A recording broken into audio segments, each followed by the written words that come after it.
Welcome back to the morning show here on Arise News.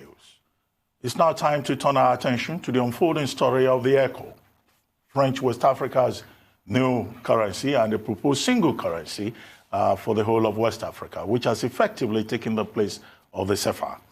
Nigeria says it is still watching the situation and will play no part until certain conditions are met.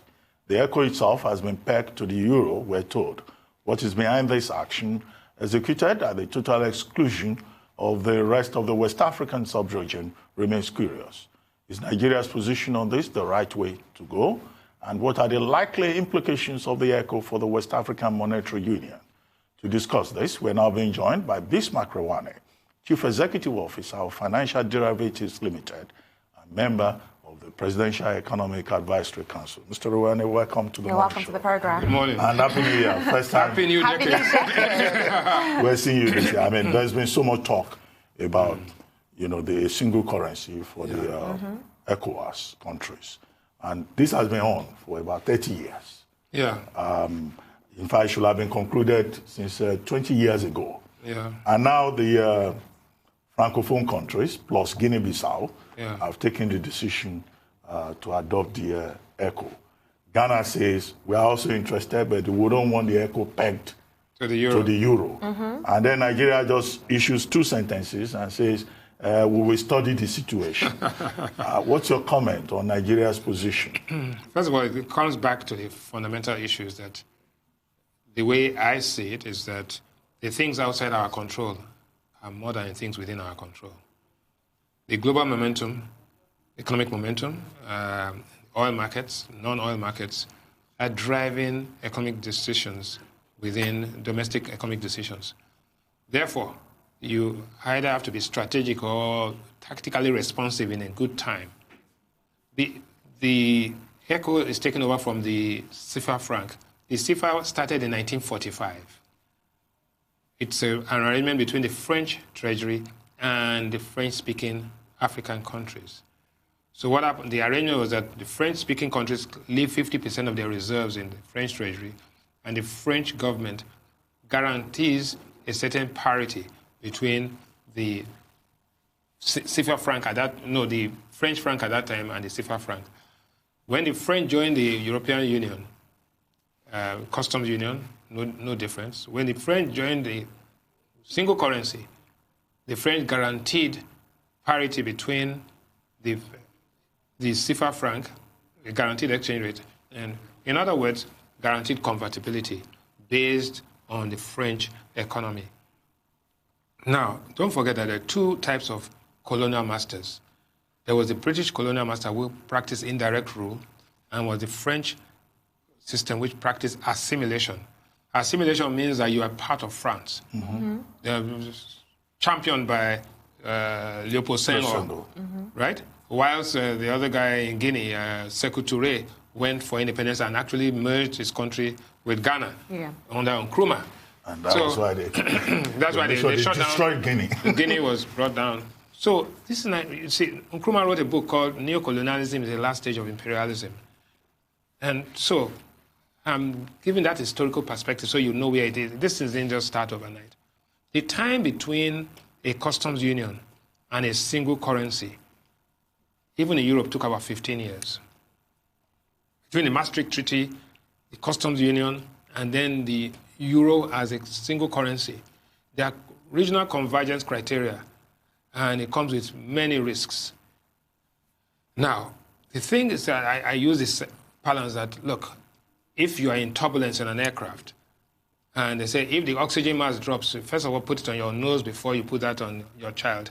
Because when you stabilize, then you can then do that. But if you put it on the child and the child cannot help you, then both you and the child will go down. Go down. Now, Nigeria is 66% of the ECOWAS region. Nigeria is the biggest and largest economy in terms of population, size, and all. Nigeria is, in my own judgment, not yet ready, right, for currency convertibility. So to engage itself as a country in currency convertibility at this stage, and currency convertibility has two stages. There's current account convertibility and there's capital account convertibility. So you find that even advanced emerging economies like India are going towards current account convertibility. Not yet. not to talk of capital account. But if you go into this arrangement, you will have both current account and capital account convertibility. The terms of trade of Nigeria have deteriorated over the years. In other words, our export prices have not been rising as fast as our import prices. So there are external sector vulnerabilities. If we now throw into this the fact that we have to carry the baggage of all of these countries, then there's a problem. But what has happened today is that there's a change of name from the CFA to ECHO. To ECHO. But the French said, you no longer have to deposit 50% of your reserves with us. Okay, good. That, to me, is a trap. Because it means that at any point in time, the French can say, you're on your own. Mm-hmm. And they've set it up there. And the Ghanaians have said, okay, we are ready to join as long as there's no peg rate. Now, so I think that what we are witnessing here are things that you have to look at strategically. The day that Macron came into Abidjan to make that announcement was the same day Nigeria was hosting the ECOWAS countries in Abuja, right? Not only that, they left the Central African French-speaking countries out of it. But those are the countries that produce oil. Those are the countries that have cash. Equatorial Guinea, Gabon, and all those other countries. So what the French have done, the French have isolated the weakling, which are the French-speaking West African countries. So we'll support you, and let's see how it goes. In that case, they can then begin to pull out, because they're seeing the African Continental Free Trade Agreement. The French economy has to integrate itself fully. I mean, they're fully integrated with the European Union.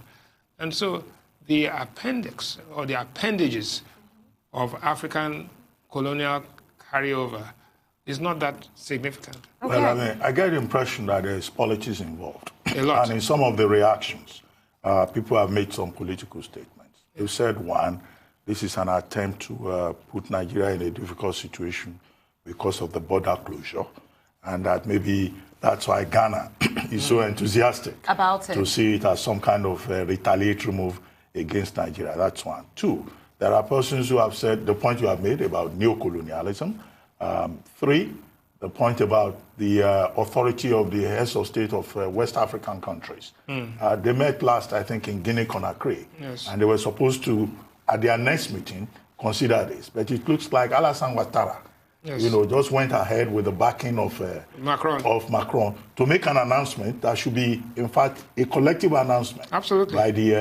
By the leaders of West African states. But I would like you to dwell more on this politics of it. How is it an attempt to wrong-foot Nigeria? No, I don't think, I'm not too sure that. I think we are overestimating the impact of the border closure. It's a tactical response with a strategic motive. In other words, Nigeria has to decide what role it wants to play in Africa. Nigeria stands to benefit more in regional integration, because there's the regional integration, and then there's the currency and custom union issue. Regional integration means that you are an efficient manager of your own economy, and you're going to carry that across to your neighbors. You stand to benefit. Look, for example, if Aliko Dangote's refinery is completed today, it will not be serving, it will be serving the whole of West Africa. Exactly. We need a lot of infrastructure, pipelines to carry these things across there. Cement that is being produced here. So Nigeria is the one that stands to benefit more from the economies of scale and regional integration. What the French have actually done is to say, okay, if you want to benefit from the regional integration, then come and put your money where your mouth is. Start taking responsibility for that. But if you don't have that capacity to take the responsibility, then calm down. Okay, I like what you said. You mentioned that in this case, the CFA is being converted to the ECHO. It's just a change. It's just a change from CFA to ECHO. But what happens to the Naira? What does this mean for the Naira? What happens to CB and the Central Bank of Nigeria? The value of a currency. A currency is either aligned or misaligned with its true value. There are two things about a currency you must understand. One is medium of exchange. Yeah. It doesn't matter what you say, Naira will exchange for whatever value the market thinks it is. Central Bank can say what they like and all that, but that's not it. The key issue is that there's also what we call the store of value. Two characteristics, very important. Medium of exchange, I can exchange my Naira for my CFA, I can exchange my Naira for my dollar, and that's going on. Well, the store of value is that where do I keep my money, right? Where do I keep my money in January so that by December it hasn't lost much value. Let's take a look at that. In the French-speaking countries, the average rate of inflation is like 1 or 2% because they're guaranteed, right? Our rate of inflation is 11.85 last count. It may be going up to 12, right? Ghanaian rate of inflation is about 8%. Now, where would you store your money? Where the currency, where the rate of inflation is maximum 1%, or where the rate of inflation is 12%. Obviously, the store of value would tend, right? Yeah. Right. So they would do transactions with Nigeria. They would do trade, but they will not store their money with Nigeria because of the rate of inflation or with the Ghanaian cedi. So we are at a disadvantage. However, from a long-term macroeconomic perspective, political independence is not the same as economic independence. At one point in time, these French countries will have to bite the bullet. Not now, maybe in the near term. But in biting the bullet, these guys are trying to put us at a strategic disadvantage because there's laws of comparative advantage. So the way I try to take it is that, look, the Nigerian statement, yes, is a reaction to the fact that it was unexpected. The Nigerian statement was a reaction to the fact that we are not yet there in terms of we have to manage ourselves efficiently first before we can start managing others. Exactly. The third thing is that the border closure, no country goes around, cannot have border closure indefinite. In any case, even if you put a custom officer in every kilometer, you would have the entire customs. We have about 1,800 kilometers of border, so things will always come in and out. So we are not practicing a Robinson Crusoe economy. We are practicing a global economy where we can have trade. So the short-term measure, and the president alluded to it in his statement, that once the safeguards are there and the assurances are there, we will reopen our border, right? So there's been so much reference to what is called the convergence criteria in the discussion of the ECO. 4 primary criteria, 6 secondary criteria, Yes. one of which is a single-digit inflation rate across the states. And we're told that only Togo has been able to meet that convergence criteria. Do you think that, this single currency recommended by the West African Monetary Institute will ever see the light of day? Because I don't see all the countries meeting the convergence criteria. Even in Europe, it took a long time. Because Portugal, Spain, Italy, Greece. And don't forget what happened to Greece. When Greece ran into difficulty 3 years ago, Europe had to stand behind it, had to give guarantees to the IMF and everything. If not, it would have brought down the European Union. Right? So you have to be careful before you jump into these things. The size of the Togolese economy is $6 to $8 billion. The size of Lagos economy. No, it's not. The Togolese economy is not bigger than the Festac economy. Right? So Lagos is an exaggeration. Lagos is about 10 times the size of Lagos State is about 10 times the size of the Togolese economy. So when you talk about economics and currencies and inflation, what does it take to manage Togo? It's not that much, especially when you have the backing of the French. And Togo is made of 2 things: EcoBank headquarters and Sky Airline, which is headquartered there. Apart from that, nothing else happens in Lome. Lome is and so people talk of these countries, but these countries are not, in terms of materiality and significance, not that. But I want to come back to the fact about what happens to the Naira, right? The Naira remains, for now, a stable currency. The Naira serves the purpose of trading within domestically and internationally for Nigeria. The Naira is subject to so many vulnerabilities because of OPEC, oil, gas, and all that. But for now, the strategic objective is to manage it, for it to be predictable and stable for now. A point will come when we would have to look at it just like India, like South Africa and all that. How do we intend to position our currency as a tool for competitiveness? Exactly. That's a different conversation, but I don't think we should be stampeded into making precipitate decisions about the economy, the currency, right? Regional integration, and our role as the giant. Exactly. Giant of Africa. So, now, another issue that has been raised on this is the foreign reserve that would anchor the currency. There's a lot of conversation that has been going on around that. What do you have to say about that? Our external reserves? Yes. No, but you see, that's what I'm saying, that our external reserves, for now, is to manage our own. See, again, I keep on saying that when the oxygen mass drops in turbulence, you cover your own nose first before you cover the child. So, of what interest is it to us at this point in time to protect Benin, Togo, Burkina Faso, and all those? No.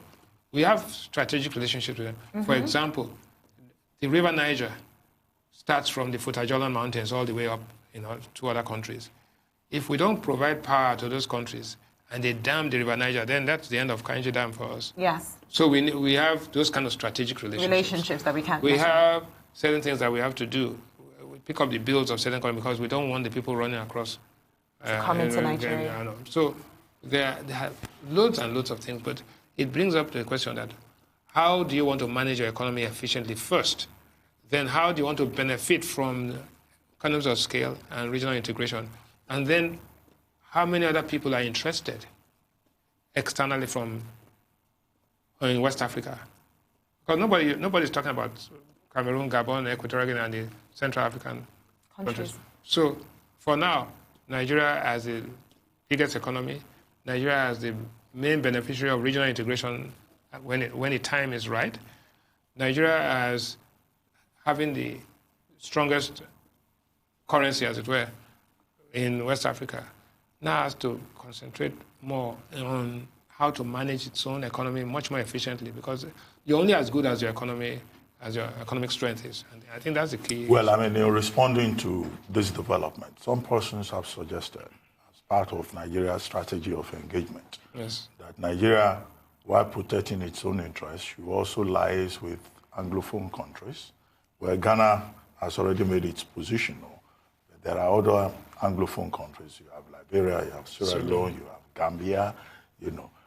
Would that be necessary, or Nigeria should just focus strictly on its own economic interests? No, Nigeria to focus on its own economic interests, but you can only be a champion of people if you can do things for them. In the past, we took a position in Liberia and Sierra Leone when they had their military, and we put ECOMOG and all of that. But that time we had the resources. Right? We had enough oxygen so we could give the oxygen to the other guys. Now we can't afford that. We first of all have to take care of our own interests. Like Trump says, we have to make Nigeria great again.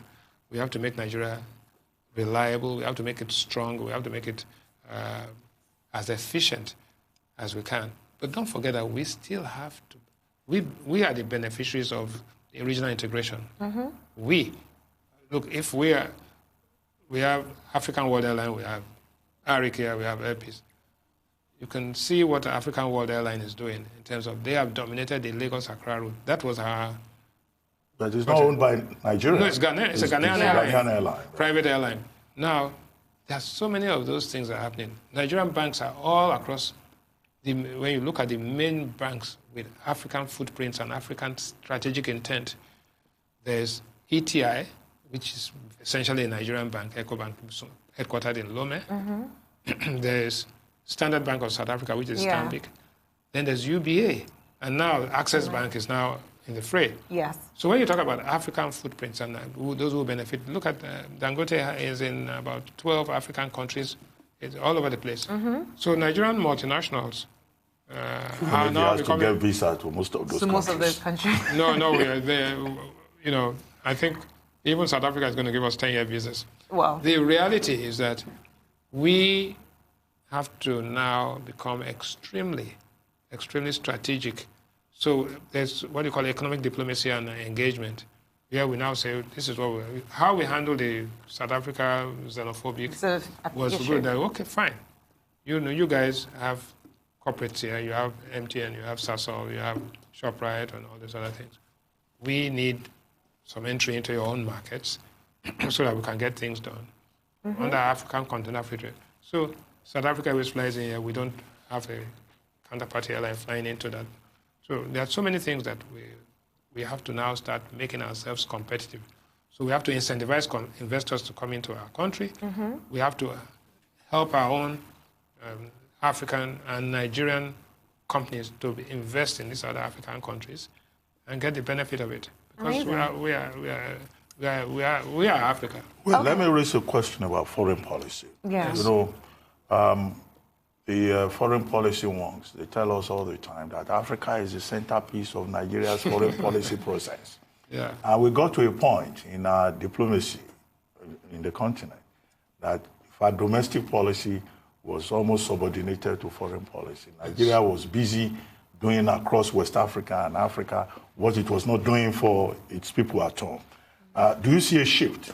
And if you see a shift, is it a good thing? And is it sustainable in the long term? No, I see a shift is that your charity begins at home. You don't dress from outside to come in. You dress from home to go outside, right? So let's get that clear. If your house is in disarray, then you can do all you want to do outside. Nobody's going to respect you. So you start from home. And that's why I'm saying that they will look at us.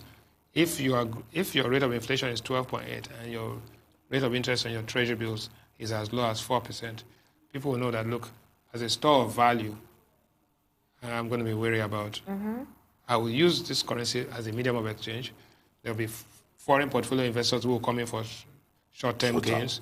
But the long-term strategic direction of your economy, where it's savings mobilization, output expansion, growth, right? Employment, right?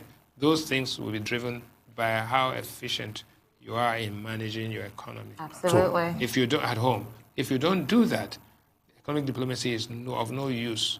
Look, even the guy in North Korea, because he's under pressure, he's now trying to test his missiles, and the Americans, okay, let's keep him, So we have to now begin to assume and accept that role that we, as leaders, right, as effective leaders of the African continent, together with our peers like South Africa and others, we have to show evidence that we can manage our affairs efficiently. Absolutely. Now, I strongly believe that, a lot of people still don't have a very key understanding on what this currency is going to do for Nigeria, especially for millennials, and the conversation isn't really there. Now, I'd really like to know, still talking on pre-colonial elements of this, what would this do in terms of, for example, minimum wage, the ease of doing business, pension? How would this shift affect it? And I'd also like to ask, the ECOWAS Central Bank, looking at the fact that, like you said, that Nigeria is the giant of Africa, but this is a conversion of the CFA. So where is the likely location of the bank? Of the... That's the ECOWAS Central Bank. No, but first of all, it's a French-speaking thing to start with, so probably they'll have it in Abidjan. The African Development Bank is already headquartered in Abidjan, so they will have it there. Abidjan wants to become the financial hub of West Africa, West Africa for now. So if you are going to have a financial hub, then you have to begin to say, okay, the financial hub is going to be in Lagos, or is Abidjan? For your information, Abidjan is not the capital of Ivory Coast. The capital is Yamoussoukro, right? Abidjan is the financial capital of Ivory Coast, headquarters of the African Development Bank, right? Because the Ivorians at the beginning said we would not vie for the presidency of the ADB. We want the ADB located in our country. We are not going to be president of the ADB. You guys can fight for the presidency. We want the headquarters. Hopefully, Bonye got that done. Okay. So, the point you are making about the millennials, the point you are making about everybody in this country. Everybody in this country. It comes back to the same thing that, as far as Reuben is concerned, as long as he can bring out his Naira today and his POS and buy something, fine. But the point comes when he says, it used to cost me 50 Naira. It used to cost me 155 Naira to get $1. Now it's costing me 360 Naira to get $1. He's beginning to worry that what will happen in a year from today? Am I going to be looking at 300 or am I going to be looking at 400? Then he says, okay, then therefore I need to decide where I'm going to keep my money for the store of value. The store of value argument is driven by how efficient your economy is managed and the level of optimism of investors. Investors are the people that drive this whole thing. We have certain needs, right? But those needs and the value of a currency is not as relevant as we try to make it. We are making emotional decisions about currency values. But economics is about rational decisions. You have the rational mind and you have the emotional mind. The emotional mind is for Romeo and Juliet, love, and all those things. The rational mind is about 3 naira is more than 2 naira. Yes. It's about making that economic agent. So, but there's a point where both interact. The millennials are more rational than emotional, right? So that's why they don't stay on one job more than 2-3 years before they move. They are restless. So it's a different world. Anyway, Mr. Rewane, we have to take a short break now on the morning show. When we return, the conversation will continue because there are other issues. Stay tuned. You're still watching the morning show here on the Arise News channel. We'll be right back.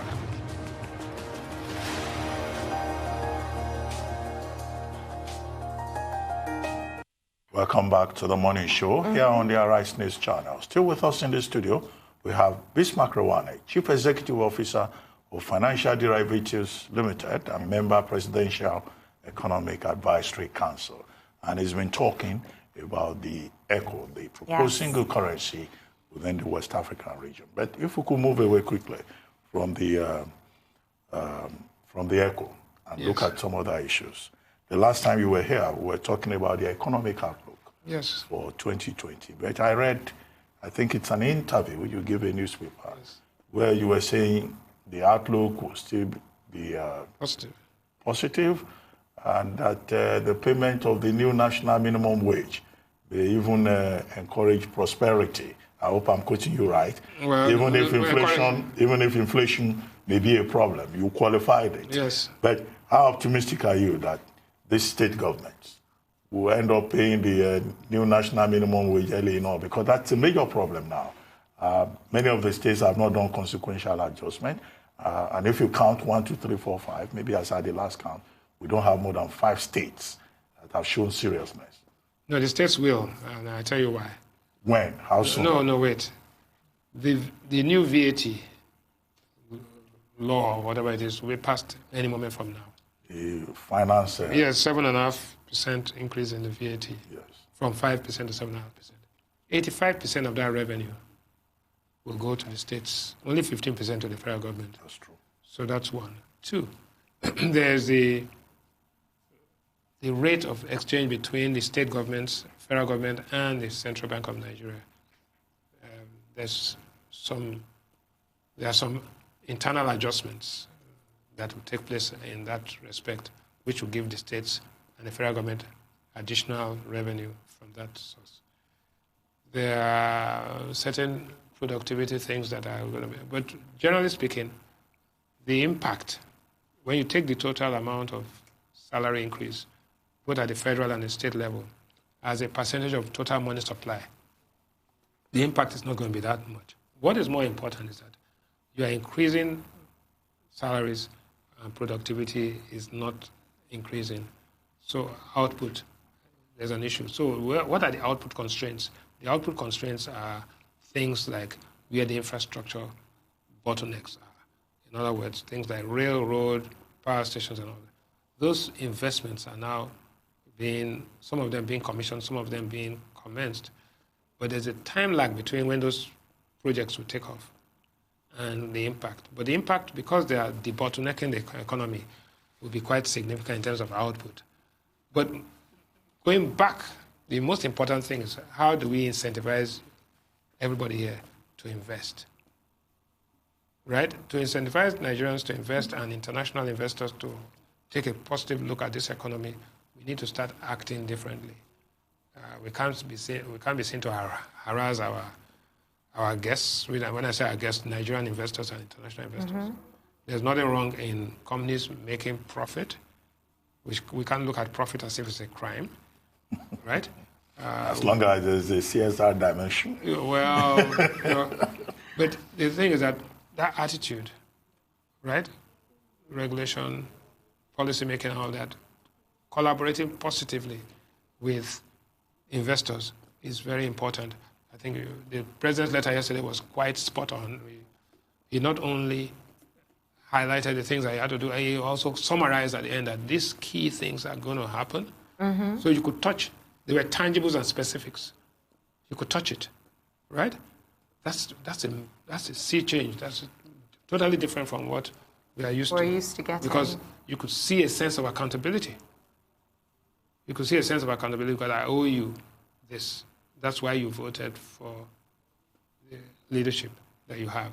Yeah. So, but again, those are positive comments. Now, it has to be followed up with positive actions. When the comments and the actions are consistent and are aligned, then investors will make rational decisions, not emotional decisions. Okay. It's like you said, rationality over, emotions. That's what it is. That's what it is. Now, still on this issue of the minimum wage, there's also been a lot of conversations around the people who were actually going to have to pay it, Yes. talking about business owners. Now, a business owner who is paying, or who was paying the previous wage, based on the fact that that is what I can afford. It's not like I don't want to pay you more. This is what I can afford. Now you're telling me I have to pay 30,000. What are the odds that they can actually rise up to this plate? Looking at the fact that there are actually certain factors beyond their control that are putting them in a situation where they cannot. The minimum wage is a law that affects people that employ more than 25 people. Of course. So if you are employing less than 25 people, you are not bound by it. The market will determine what you have. And as a matter of fact, there's a conversation, should minimum wage be a federal issue? Yeah. Shouldn't states be able to determine? So that conversation, but right now it's a federal issue. Yeah. And I think that once you start seeing growth, then wage affordability, the ability to pay, will not be such a contentious issue. There are some critical decisions that have to be made.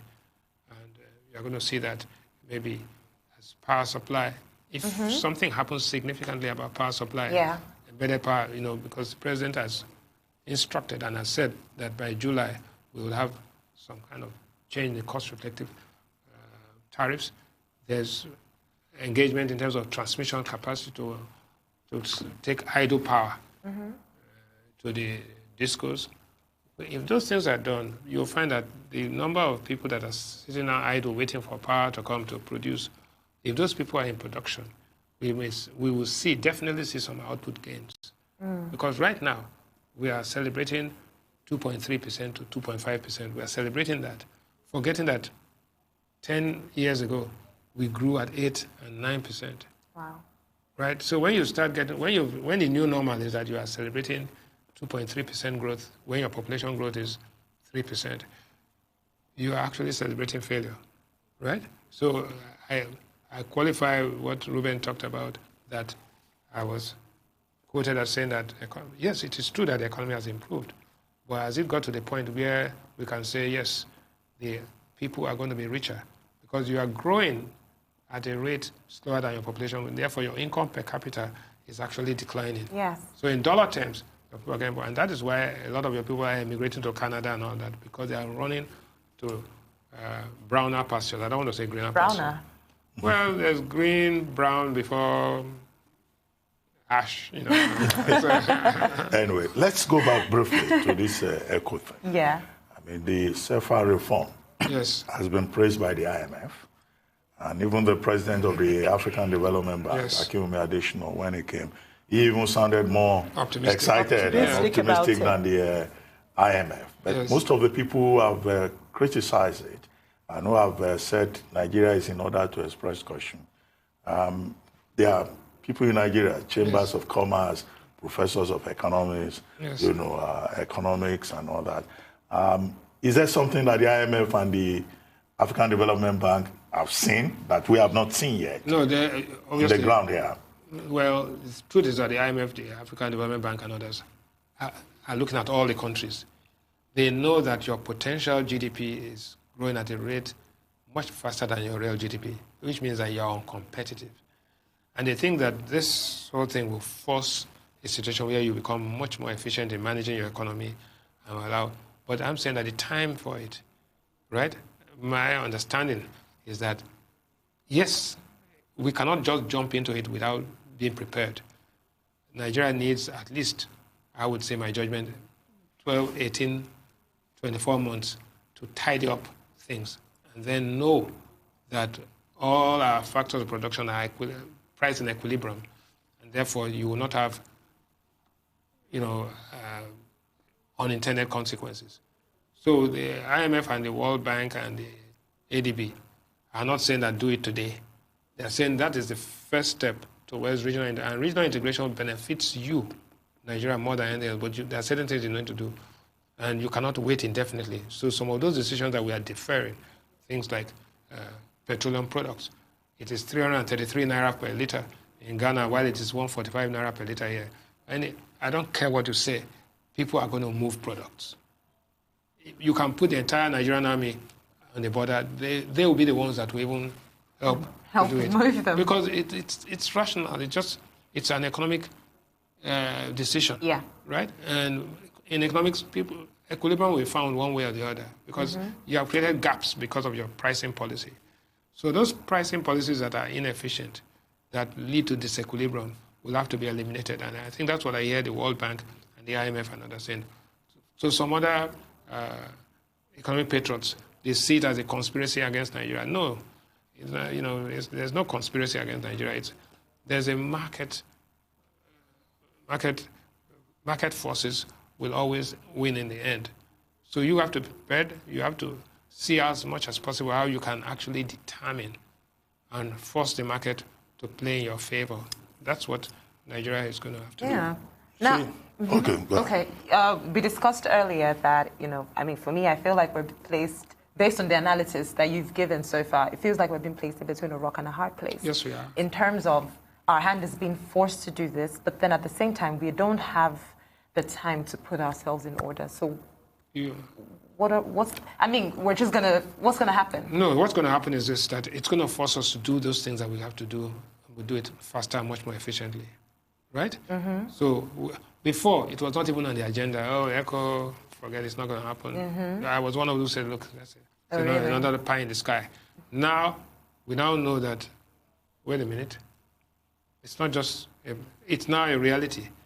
And the guys across the road have actually adopted it. And Ghana, our traditional rival, is saying, look, okay, we want to go into it as long as there's no pegged rate, because they want flexible, because a pegged rate by the ECHO is inefficient because you're actually fixing it to a currency that is not being used here, right? So in other words, you are guaranteeing convertibility, right? For currency convertibility, there are so many things that go into determining the value of a currency, from your level of external reserves to your terms of trade to your inflation interest rate differential and so many other things. We have to look at those things, and so our monetary policy has to become much more aligned with global practices. All right. So we cannot say, okay, the world homegrown solution. Those days are gone. Even China, India, and Brazil, all of those economies like BRICS and the next 11, everybody is moving towards global convertibility. We have to start moving towards global convertibility. We cannot manage, a Robinson Crusoe economy. Well, finally, before we go, we have less than 2 minutes. Yes. Before we wrap this up. I mean, all this convertibility, exchange rate, currency reforms, the ordinary man may not understand all of that. And you can see that in the conversation on Twitter. Yes. The major concern for the ordinary man, and it's an emotional response, is, okay, they now say we'll be spending the ECHO. Does it mean that the Naira will disappear? Yeah. So the adoption of a single currency, does it translate into the disappearance of the Naira? I think if you may just help us break it down for the ordinary man. You see, Brexit. Yes. The fact that the unwritten agenda of the Brexit is that the British don't want to give up their pound. The pound sterling. On the sterling is the Queen and all of that. That's it. Right? They want to be part of the custom union, but they don't want to give up their currency. That's not the situation here. Okay. The French, the Italians, the Spanish, the Germans, all of them gave up their currencies. But not all of them were colonial masters of the past. Okay. For us in Nigeria, the emotional attachment to a Naira, don't forget we had a Nigerian pound. We had a Naira. Then we changed the Naira to this naira. When President Buhari came in, we closed the border, changed our naira. Now it comes back to money is what money can buy, right? And what money can buy is determined by inflation. That's what it is. It doesn't matter. Who cares about the naira? So it doesn't matter. We could have new notes. It doesn't matter. Once we bring our inflation down, we are done. Thank you very much.